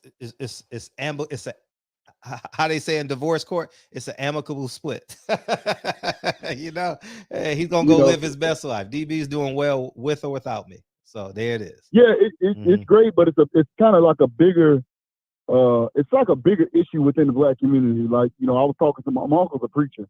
Oh, wow. Yeah, me and him, we talked, and I kind of had the same route you had, Fred. Went to college, played ball, but then I went to a Christian school also because I was like, I'm tired of your preachers kind of shooting me down when I ask questions about certain things. Right. So I went and learned it, learned about all the different religions and all that. So I was like, you know what? Something got to give, because if these people are still practicing something that they know is flawed based on, if you do, the most minimal amount of research with it, whether it's Islam, Christianity, Judaism, whatever it may be, you're going to see like, okay, this is a crock of shit. But people, when you question their belief system, it's kind of like you're touching them emotionally, and that's when that's when the issues come up. That's what I don't understand, how Black people fall apart when you talk about religion and politics. I don't understand. I've never wanted to fight no one over politics or religion. Never. People fight over that. Listen, the brother next to you is far more important than Jesus Christ is. Ain't no atheists and foxholes, man. Like, your neighbor is more important to you physically than this spiritual being, man. Like, if you need $75 and your neighbor has $75 and they will let you borrow it, or you gonna get on your knees and pray for it? You're gonna go knock on the door and borrow that $75. Like, I don't understand. Like, I don't know, maybe I'm too practical, but I'm not an atheist. I believe in a higher power. I believe in God. I'm just not serving the same God. I'm not serving the same Jesus Christ that the mother of the church sits on that damn pew for 50 years and she doesn't financially elevate. You know, my aunt is 90 years old. My aunt was married to a preacher. Too. Yeah, my aunt she was married to the preacher. The preacher left her. My uncle-in-law left my auntie for the pianist. So put that in perspective. We're all flawed. I'm not praying to the God that's going to forgive you and you don't rectify. Like, I don't understand that. So I'm gonna believe in God and do as many great deeds as I can, be as honest as I can, be forward. And the little sins that I'm gonna hide from y'all, I'm not gonna publicize it. I'm not gonna throw it, ha, I'm a cool ass nigga. Nah, I'm not no cool ass nigga. I'm hiding the shit that I don't think is good. I'm gonna put it in this paper bag. I don't have too many of them, but I'm gonna put it in this paper bag and I'm not gonna show none of you niggas. We want to glorify the shit, you know. But you human, yeah, you human, because what it boils down to, like you said, what we doing for our next generation, you know, and you know, like you said, you do stuff for Lincoln. My son, his name is Kingston, but you be motivating me to say, you know what? Hey, stop procrastinating, do this, do that. But you got to, in our community, you got to start glorifying that type of stuff instead of the bullshit. Man, dog, man, that's what I'm like. When did walking your child hand in hand become uncool? When did twerking with your daughter in the bathroom become more cooler than reading a book? It's just like you said, it's a, you know, like Big Crit. He said they got us all fucked up. Big Crit. Shout out to Big Crit. Yeah, man. And you know, last but not least, I'm gonna just get off. But I know, like you said, a lot of people, you know, throw stuff at you as far as the cooning. I think Reggie Owens used to call in and say all that type of stuff. Sure. I mean, what it boils down to, I'm thinking in my head, like, man, y'all calling this man, he calling whatever the fuck you want. But if you were in his place, I don't give a fuck what y'all say. I got hella money. My kids are good. My wife is good. You do what you want, because the fact, it shows it. The proof is in the pudding. So it worked for me. What it is. It worked for me. And I just want to give y'all my things that worked for me. I don't think like my way is the only way, or else I wouldn't believe in Malcolm X. I shouldn't say believe. I wouldn't respect a man like Malcolm X. Like, my grandfather was an alcoholic, but he's still like the man of men to me. You get what I'm saying? Like, my grandfather is bigger than I just don't talk about him because y'all not gonna relate to him as it pertains to, like, we can all say Malcolm X and everyone has a reaction to it because they know who he is, you know. But my grandfather was the man. Sheesh. And everybody should have one like that, because that's, you know, that even everybody got their little so-called flaws, but you remember all the good stuff that he instilled in you. So and that's what it boils down to, man. But I'm gonna get out of here. I know, is Kyle on that line yet? Yeah, here. He just pulled all right, up. cool, man. I want to say what's up with him. And like I said, man, just keep doing y'all thing, because y'all motivating people. Like I said, you might hear a southern twang, but like I said, you motivate people way down here. Oh, that's love, man. Thank you. It's really touching people, because, you know, people got kids and, you know, they ain't got father figures, but they got, you know, people and big homies they can look up to, even though you may not have met in the flesh, but you hear this stuff and it's really impacting people. Love. I don't know, David Benavidez, was it his trainer or was it his promoter? That was his promoter. Yeah, it was a great interview. It was a good interview, but he's full of shit if he's not gonna say it's certain stuff that's within boxing when it comes to race. Yeah, I mean, he had a great, you know, we don't see color in Uruguay and all that. That's fine, but I mean, yeah, we can say it's certain stuff that happens, but we know. Come on now, we know. But either way, I'm out, Fred. All right, Kyle. All right, big dog. Appreciate you. What's up, Kyle? All right, bet. What's up, mate? My motherfucking guy, what's going on, man? You good? Oh, man, great. You had a great night last night. You was turning up. What was that today? What happened? All those pictures you took. That was last night. Yeah, man. Stepped out with the wife and shit. You know what I mean? You know, I had to show him how it's done. Oh. My homeboy birthday was the other day. I'm glad you had a great time. It looked like you had a fantabulous time online. The fool was trash though. 412, what's up? You gotta let me know where you went. What's up? Oh shit. You ain't got no love for Snoop Dogg? What's up, man? What's up, man? Hey, what's going on? This is Yaakov. Who? This Yaakov? Hey, this is Yaakov One White. Can you hear me? Yeah. Wait, what a minute? He's the scientist that invented white people.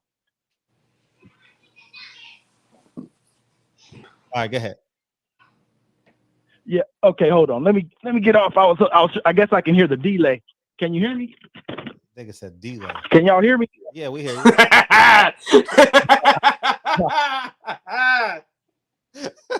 Yeah, I was trying to. You good, man? It's a delay. It's a delay your way. It's a delay. In it. It's a delay your way.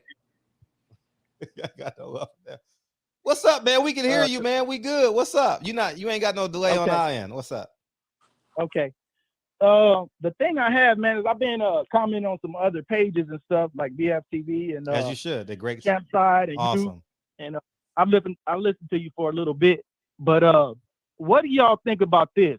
Okay. They don't want no more black superstars, boxers, and they want diversity in boxing. And basically, maybe the networks. I don't know what it is, but you seem to have the same problems. You could be with the same promotional company. I mean, Wilder, Joshua, everybody could be on the same thing. Like if Wilder would have went over there to the zone, they still wouldn't have fought. You would have got undisputed, basically, and you would have had a superstar out of a black fighter.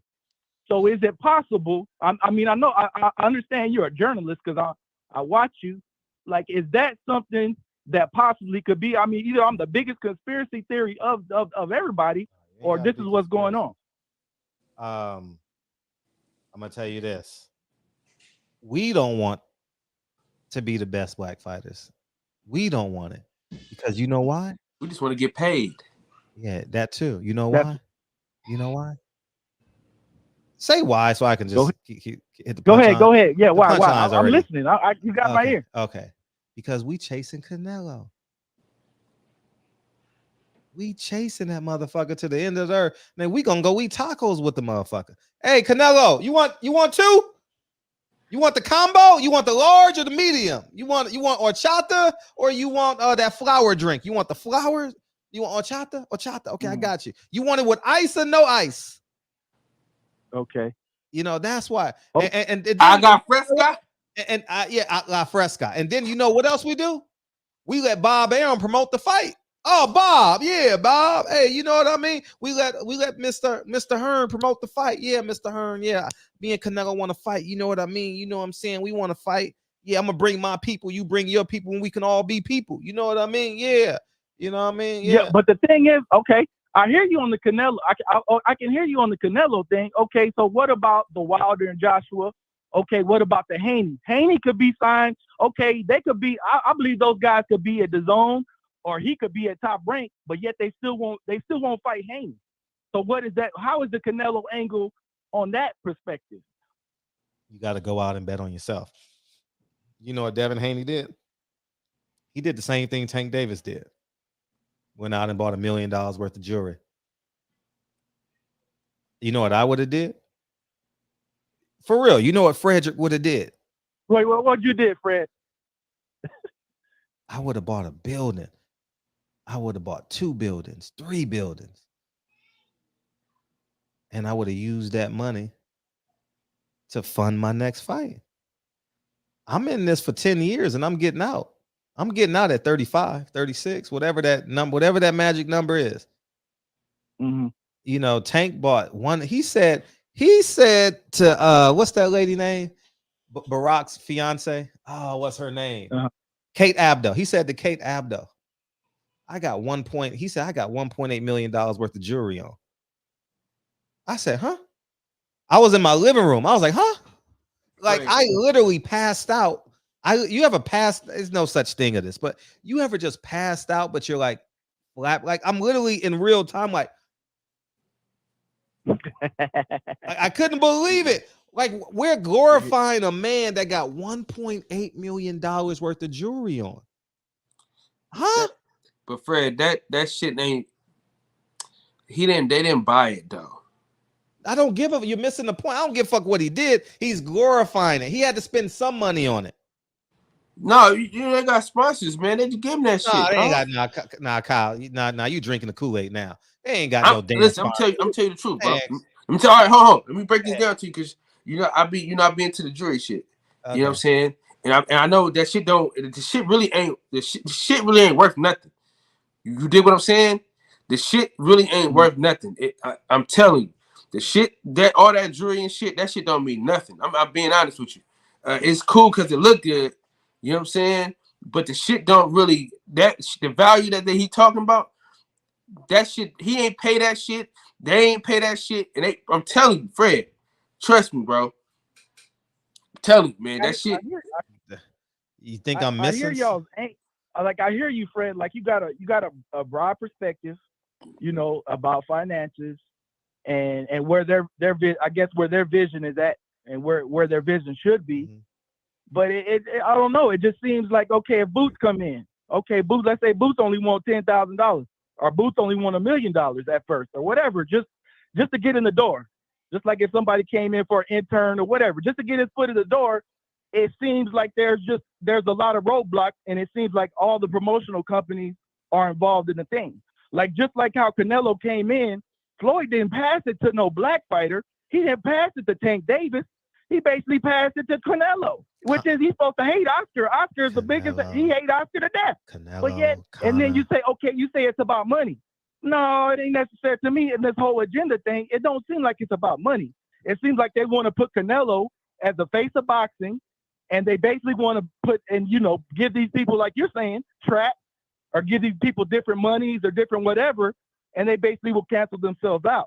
I mean, like I said, either on the biggest conspiracy theories, I'm talking about from a broad view, like even these young boxers, Keyshawn Davis, when he come in, watch what they do to him. Boots, when he come in, watch what they do to him.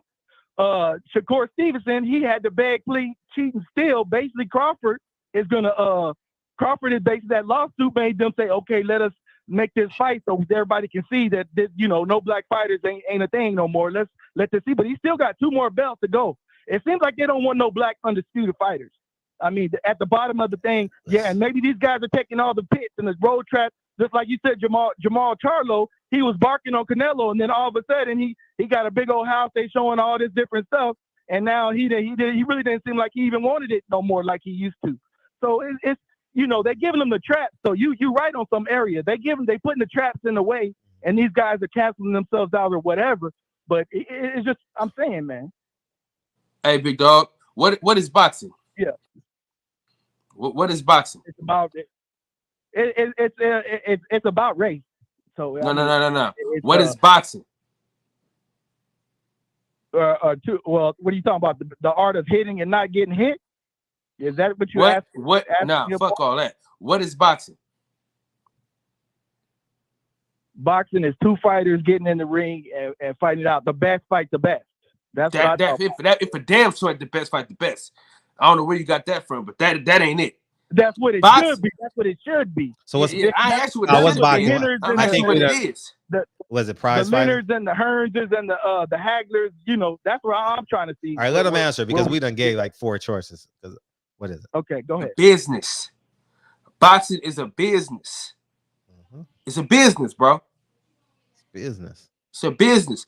I'm not gonna if this guy can make me $3 million, I'm not fucking up my $3 million. Yeah. I'm not gonna do it. That's what they doing. That's all it's about. It's about the money, man. It's always been. Payday. We gotta get out. Like, the thing about it is, man, we gotta understand it. It's a business. Look at it as a business. And at the end of the day, it's WWE. This ain't nothing but entertainment. Yeah, sad. That's all it is. The shit has already been written. We just gotta sit and enjoy this shit. It's WWE. That's all boxing is. It's a business, man. You heard what he said in the interview. They using Gamboa because he got more of a name cachet. True. I'm not even watching that co-main event. I'm not, man. If I'm at the fight, I'm gonna be running around. I'm in Texas, so I'm like, man, I'm gonna be looking at some barbecue. You know what I mean? But I'm not going to my seat until Earl fights. That's how much I care if I go to the fight. And if I don't go to the fight, I'm gonna go early because I'm hanging out with my friends. I'll be shot. What's up, Derek? I see you. But but that's bullshit. Anyways, the point I want to tell you is this: is one, I said that every other month I tell the story about Floyd. He hated Oscar, but he gave his power to Canelo, and then he gave it to Conor, and then he gave it to the Logan brothers. You know what I mean? The Paul brothers. You know, so we can go on and on as it pertains to that. But when you get the opportunity to get out, this is why I never cared about you know how many people said, man, I wish you would know their voices. I think I still got these voice messages saved in my phone. Fred, you can't be disrespecting Floyd. Fred, you can't be disrespecting Oscar. Fred, you can't talk about Al. I'm like, who were they? Who were they? They can talk about me like I can talk about them. They human just like me and you. This is about my dollar. I'm taking literally money out of Dre's Tesla. Yeah, Dre's Tesla. Pay for Dre's Tesla. Pay for Lincoln School, is dinner, lunch, Clipper game, and I'm giving it to boxing. If they don't value that, I'm gonna hold them accountable. Yeah, everybody's got to do that.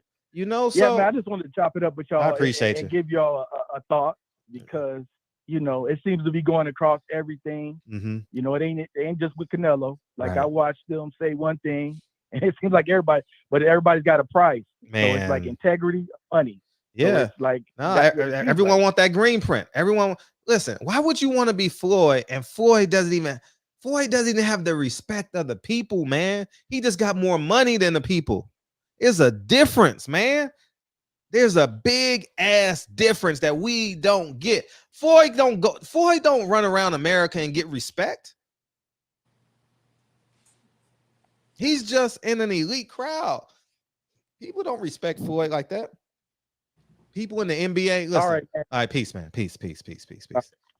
Yeah, I don't want to make this about Floyd. I'm talking about the bigger picture. But that green print, all that money, that shit is for the birds, man. Listen, I turned down so much money, man. Like I say it all the time. Y'all tired of me telling the story, so we're just not going to talk about it. But Kyle, you were going to say something about. I disagree with you, but you were going to say something about the jury. Oh yeah, man. No, that shit. Oh, wait. Before you go, let's get KB in the building. Fred, I think you're missing something though. Devin is 23. He's 23 with a father. There's a big difference. And Bill Haney is a strong, yielding man. So and I know it's probably challenging for Bill. Oh, excuse me, Mr. Haney, because he got that duality. He got to be the manager, he got to be the dad, he got to be the buffer, he got to be the protector. You know, he got to when I'd rather be me than Mr. Haney, I'll tell you that much. So he got to find a way to balance that. And but I know it's tough because his son pays him, and you got to it's it may not be tough. I don't know. But at some point, like I wouldn't put diamonds in my teeth. Like for what? Like I think that's just some of the anyhow. But that also goes back to Snoop Dogg. It goes all the way back to Snoop Dogg. Like Snoop Dogg and and Jay-Z said, what Jay-Z say? We doing this for the culture, man. Peace to the gods, man. Wear what the fuck you want to wear. What's up, Kyle? Oh, you big dog. No, I was just saying, you know, the jury shit. Most of the motherfuckers, they don't own the jury. They don't even lease it. Mm-hmm. That's why they be getting sued and shit when they try. Yeah, that's how he been sued so many times, man. Because that shit ain't his. You know what I'm saying? That shit don't be theirs. You see, the thing is, it's all about image, right? So I see this nigga with it. I'm a scammer, drug dealer, whatever. I see this rapper with it. Okay, nigga, he a rapper, nigga. But nigga, I'm getting money too, nigga. So I'm gonna go in this jewelry store and I'm gonna buy all this jewelry and shit. That's how it happens. I'm telling you how it go down. You feel what I'm saying? I don't think I can tell you the story. Remember, I was telling you my jeweler, right? They have a place in Baltimore, right? Where Tank used to go. But once Tank got to a certain level, he stopped going there. And then they was like, man, why you stop coming to us? You know what I'm saying? He was like, man, you know, I get sponsored now, so I gotta go where they tell me to go. You know what I'm saying? So that's what I'm telling you. That's what I'm saying. So basically, he used to buy the jewelry, right? But now nigga ain't buying that shit. That's given to him. That's like you know how they do it. It's like a record label. You know how they do like a little budget and shit, man. You know, I get it. That's how they getting down. So he not getting it. But that's not an every person thing though. That's not everybody. That's not like everybody getting sponsored. All these fighters not getting sponsored. I would say there is some deals that they're making, like, hey, you do this, you sponsor me for this fight, I'll give you this chain, but you still got to pay for it. You know, you still got to. I remember there was a jeweler that used to promote fights. You know, you see him in the ring all the time. Azul or something like that. Azizi. It was something like that. But I used to see him all the time, and they knew the Watsons very well. So there is money being exchanged, Kyle. I do agree with you. I do agree that these fighters get jewelry on consignment and sharing and whatever. And also, so both things can be right. I do believe that they're paying a handsome ransom for these for this jewelry as well. Devin had what? How many chains he had on last night? I didn't even watch it. I didn't watch that shit, dog. Oh, okay. He had how many chains he had on, y'all? I just saw his whole neck was full.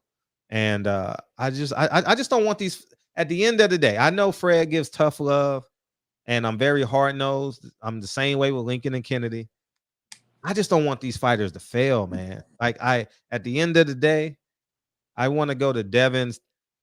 I want to go to Devin's house in 15 years and remind him that he was a great fighter and a greater man. That's it, man. I don't want 2 chains, just 2. Nah, he had more than 2. Hell, nigga, I'm looking at the picture right now. He had more. He had 2 big ass ones. Not my picture, but that's he had way more than 2. Someone said 3. So, nigga, I'm looking at the nigga right now. You got to go to the interview though with Eddie Hearn. You can see the full. But who cares? Regardless of it's whatever it is, it's a couple too many. And my opinion. And I just don't want these fighters to be in a position of need. Because if Devin doesn't get George Kambosos, God help him. God help that kid. Because he has one more fight at 135, and then at 140, who's he gonna fight? Who's he gonna fight on the zone at 140? Bob Arum got all the fighters. So, and God help him. And all these conversations that Mr. Haney and I have been having is gonna come to fruition because I've seen it. I don't talk to these fighters with emotions. I don't talk to them as if like I respect them enough to tell them the truth. 2 days after Deontay Wilder got knocked out by Tyson Fury, I told him I would have stopped the fight too. I'm probably the only media person that had the guts to tell him that. I would have stopped the fight. But if I was sitting ringside, maybe I wouldn't have because I saw him land that left hook. So maybe I would have let it go. But that's only saw that on the replay. I didn't see that because I was in the 100 section. So I wasn't on the floor. But I got to tell these fighters the truth, man. And because I'm going to feel sick if I don't tell them what I ultimately believe. Well, I'm not going to jail with none of y'all niggas. Like I'm not doing it. Fred is not just being a snitch. I don't have the I'm not in that realm with y'all. Whoever y'all is, not y'all, not black, not white, not Mexican, but just y'all, the people that commit the crimes. Fred ain't commit no crimes. Fred pays for everything. How much does something cost? Okay, $13. I'm giving you $13. We ain't got to negotiate nothing. $13. You know, and I think Devin is special though. Devin is a special talent. But in order for him to be great, he has to go the route that I told Mr. Haney to. You can't travel domestic when the goal is to be international. Devin is going the same way. No, Devin can't fight Gary Antoine Russell. Why would Al Haymon fight Devin Haney and Devin Haney's not signed to PBC? If that's the case, why don't Jamal Charlo fight Demetrius Andrade? We just have a delusion. Our perception of reality is so distorted and we believe it. Oh, he can just go fight this guy. Man. Anyway. Yeah. So Fred, yes. I told Steven Nelson. Mm-hmm. When did Earl Spence beat Sean Porter stinking ass? September 19th. I told Steven Nelson that night. I said, yo, that Bud and Spence fight ain't gonna happen. It's never gonna happen. He go, yeah, it is. It's gonna happen. This shit ain't never gonna happen. You know what I'm saying? It's never gonna happen, bro. That's a sad day in hell. You know what I'm saying? Sad day. Everybody, y'all, they told me I was crazy. Remember Cambosis was like, oh yeah, I want to fight him next. He ain't getting that fight. Remember I kept saying that, Fred? Yeah, I know. He ain't getting that fight, bro. Everybody, oh yes, he is, he is. Now look, the nigga ain't getting that fight, cuz.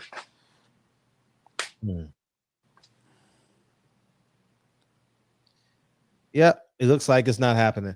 But we'll see April 16th. Now, if Earl go out there and put a demo down, whoo-wee, you know, Earl might go down there and put down the demo, yo. You know, he just might.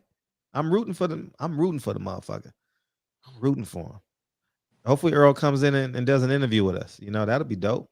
You know, maybe now, maybe tomorrow, maybe next week. You know, I like Earl, man. I do. I just like his disposition. You know, his temperament, right?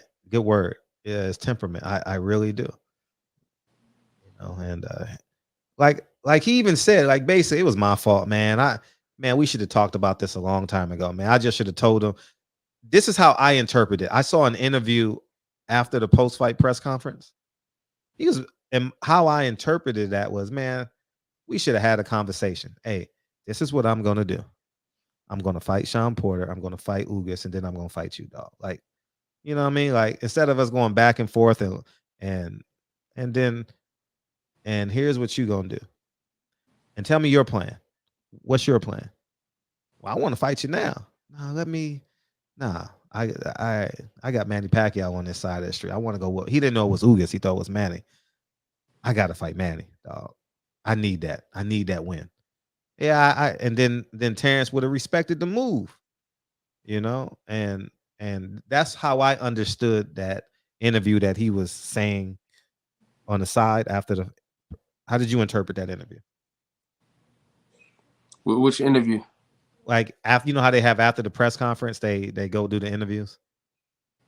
Which interview though? He had his jacket on and he was talking about like we're gonna talk or something like that. Oh, you talking about the press conference versus Ugas? Yeah, Ugas. But after the press conference, they do those interviews, you know, those scrums. Yeah, I didn't catch that. Oh, okay, yeah, it's on somebody's channel. I don't know. It's like maybe it's Ellie's channel. So we'll catch it. We'll catch it and figure it out. Yeah. So that's what I got from it. And now we sit and wait. Yeah. The business of boxing, man. I just had no faith in the business of boxing, man. You shouldn't. But we got a good fight coming. Well, you know, I'm happy to say we got for Fundora and Lubin, April 9th. We got Valdez and Shakur. Shakur got to come on this show, dog. Shakur, if anybody out there knows Shakur, he has to come on this show, man. And you got to do it before April 10th, man, because you got to penetrate the market space. I'm telling you, Shakur, I'm gonna make you cool. I think I'm the only guy in this boxing hemisphere that can make you cool. You're not cool, Shakur. I can make you cool. So somebody tell Shakur he needs to come in the shop. Okay, I want to help him. All right, and I know his team may not like me. Oh no, he's not with Andre Ward anymore. But Shakur, you need to come in here, dog, and sit with the people and let me help you make you cool again. Okay, again, like you're not cool, but he doesn't really talk to the people that much. You know what I mean? You know what I mean? Like he's not like he doesn't do interviews like where he's just sitting down chilling and he ain't got to curse and yell and do all that. You know what I mean? I haven't heard him sit down and do a long interview ever. You know, I so someone Cool reached dude out. though. Yeah, oh, I like him. I like him. He reminds me of Lincoln. He looks like Lincoln to me a little bit. You know, he looks like my son. So I root for him, man.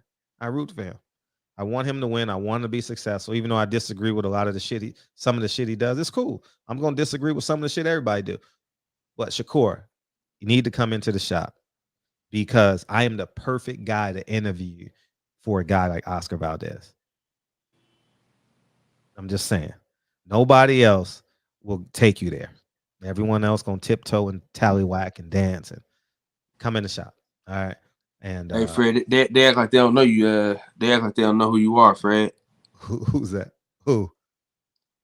I told the dude, man. I said, man, me and Silent Heroes, man. We did that already. You know, Yeah. top Yeah. 10. What was that? Oh yeah, the girls. Yeah, we did that. That's old news, man. And we gave an award. You know, so. Oh man. And the girl, listen. What the funniest thing was, the girl on the list was saying like that she wanted to do it. I'm like, nigga, you already on the list. You on ours. Yeah.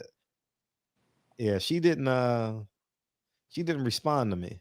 So you actually know one of Shakur's. Yeah, we got to get Shakur in the shop. This is the only place where he can come and I can make him relatable. He's relatable, but I don't think the people has really heard him hang out. You know what I mean? Like he hasn't really hung out. I know I heard him on a boxing voice, but that was a cussing fest. You know what I mean? With him and and that's not Ness' fault neither. That's just the energy that Purple Head brings. You know, he just brings that awkward energy, you know. But Shakur has never sat down and just had a conversation. I've never, because I watch all his interviews now. Like because it reminds me of Lincoln. So I try and watch as much as Shakur as possible. And I think he's God gifted. I think Devin is God gifted. I think Tank is God gifted. I think Shakur is more disciplined than the three of them. I think he's a little bit more disciplined because I can see how he understands distance. You know, I can totally see how he understands distance. Like I'm talking about ring. I'm not talking about outside the ring. I'm talking about like inside the ring. Like he has great balance to him. And he can beat you from the in. Oh man, he can beat you from the inside. I think Devin will probably beat him now, but I think long term, no. I think he can beat Devin now, but I think Devin might end up being like the long, you know what I mean?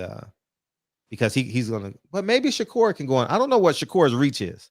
I know Devin has a very good reach for 35, but that'll be interesting. It's gonna be fun watching them mature. It's gonna be really fun. Hopefully they can get more fights under their belt and fight 3 times a year and keep us excited. But You said 3 times a year. Bro, you sound like these niggas, man. Get out of here. I know. I even said that shit when I thought. I'm like, what the fuck he saying? Get three times a year. Hey, you said it so casually too. Like you just said it like without a care in the world. Like, nah, I knew what I was saying. I knew I was lying to myself. That shit bullshit, ain't it? Hey, but lastly, I'm gonna say this before we fucking get out of here.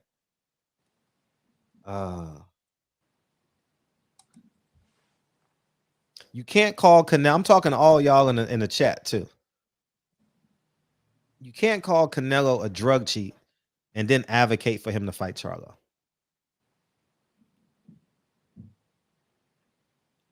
Oh, 68. So he can get there.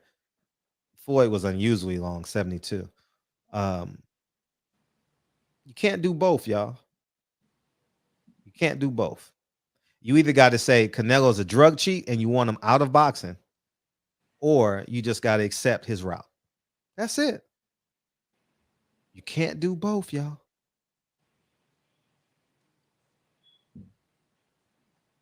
Well, you know what I want from him. What's that? I want him out. I would love for. I mean, he deserved to get suspended. Big Baby got suspended for hella long too. Yeah, like he deserved to get suspended. But you know what I'm saying? But he back to back though. I think he might have been back to back though. Yeah, he was still suspended though. Oh, hey, Eddie Reynoso, another one of his fighters, man, got popped. Off that shit, dude. Got popped today. Dog, the Martinez nigga that got his ass beat. Oh, that was the drug. Oh, man, get these niggas out of here, man. Hey, Reynoso was in his corner last night. I think so. Oh, okay, I didn't know because I was so disinterested in the fight. Yeah, because my feed was in Spanish. Q said the fight. Q said the card was good. He said Virgil Hunter got a nice fighter though. Oh, he did the African fight. I think he's from France or something like that. Yeah, he's African now, but he's from France. Yeah, he represented France in the Olympics, I believe. Yeah, he's a 168 guy, 175 guy. Yeah, I seen him fight. He's long, he's rangy. Mm-hmm. Yeah. Mm-hmm. So Virgil was in town, huh? He was in San Diego. That's what they tell me. I'm happy, man. I'm happy for Virgil, man. Please, God, give him God extend his life, man. You know, I think I like Virgil. Man, his wife, man, me and his wife was so fucking cool, man. Hella cool, man. Virgil Hunter's wife? Huh? Virgil Hunter's wife? Hell yeah. She worked at Kaiser for hella long. Oh, really? Oh, she's a doctor? Yeah. No, she was compliance. That's dope. Yeah, she get you up out of there. But yeah, man, cause you know she's gonna help my wife. You know, my wife is in school, and she gonna help my wife get in there. But she had retired or something happened. But she ended up retiring before my wife could finish school. I'm glad that's a great story. Yeah, I've had great conversation with Virgil Hunter. I remember he said, "I'll tell you a story." He said, "Fred, don't give my number to nobody." Okay. And, you know, that's one thing I try to do, bro. Like, if a nigga try to, like, if a nigga say, man, can you give me that, man, I call him for, hey, you want to have your number, man? Because I ain't going to just give you a nigga number. I'll be like, hey, whoa. Can't just give you a number. Know. I got to check. They'll never know. You know? Yeah, they'll never know. Yeah, nah, it might be H Money. I got your number from such and such. Fuck that. I do media. What's up, H Money? What's up, H Money? Man, when the H Money rant slow down? How come H Money don't be? Because he does his lives at the same time, probably. No, you know, and you know he don't fuck with me. Oh yeah. Why y'all don't get along? Out of curiosity, I didn't know that when he beamed in last time. Dog, the whole it was one of your shows. He came on with that same Deontay Wilder shit, and I was like, man, that was your favorite fighter at one point, bro. That was your favorite fighter, and he was so butthurt after that. You know, he blocked me on this. On this shit going live with him and shit. You know what I'm saying? So I was like, all right, fuck you. Yeah. So ever since then, it's been fuck you. You know what I mean? Yeah, that is Keisha Cole's father. Finally caught the show. What's up, Marky Dan? We need you in here, man. We need you in here, man. Finally caught the show. Y'all start so early now. Hey, go check out Mauricio Lara. Oh, he was the co-main event last night. Dude's an animal. I think I know you're talking about. Hey, you know who's bad? Who I wanted to sign, who I reached out to. They never responded back. The guy who got the knockout last night. The 168 guy. 160, 168. What's his name? Remember I tried to reach out to him and not Ryan Garcia. What's his name? Pacheco. He fought last night too. So Pacheco's a bad boy. So, but yeah, man, you ready to get out of here? Shit, you know, we out there. You know, yeah. You you're not doing the show tonight, huh? No, you're not. Cause we don't got no time. We spend no time with the wife, man. So I got to get these days in. You know what I mean? Yeah, you Yeah, you got I forgot what I was gonna say. But anyways, man, don't listen to Kyle. Don't buy no jewelry, man. Buy property, buy assets over liabilities, man. You know, Yeah, yeah. You know, me and Fred, we talk off wax. He know what's up. But hey, how close are we with how the close deal? are we? Oh, not. I mean, we'll see, man. I don't think we're as close as I think we are.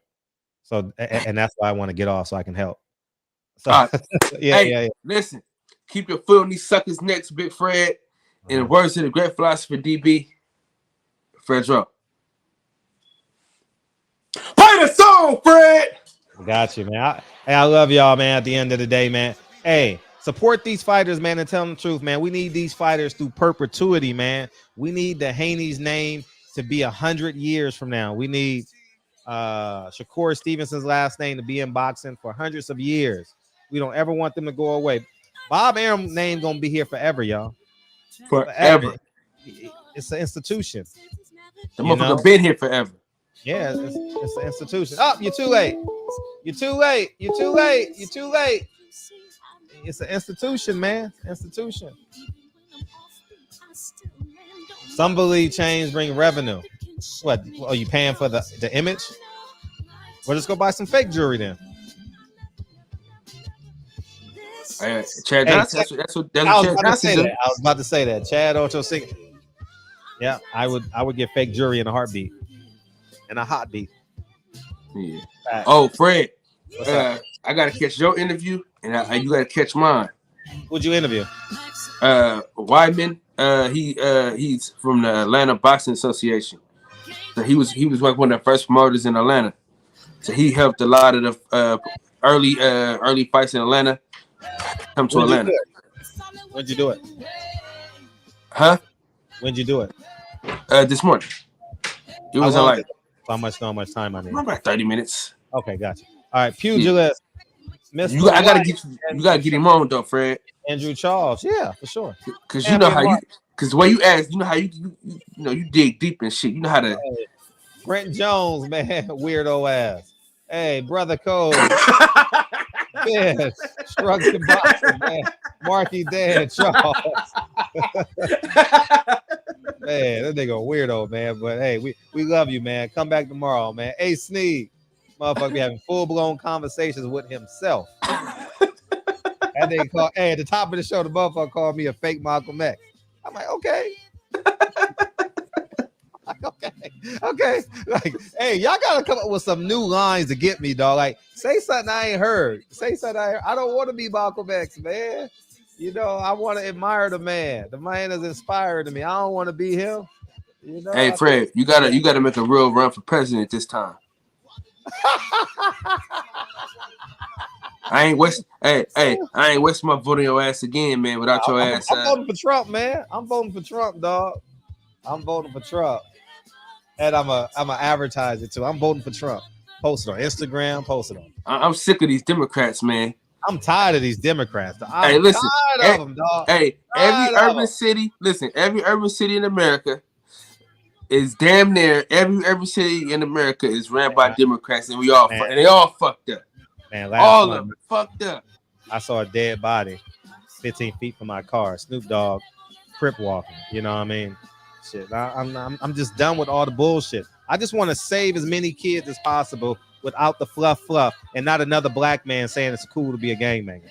That's all. I can't try and save a black kid, and then he listens to Snoop Dogg, and he says it's cool to crip walk.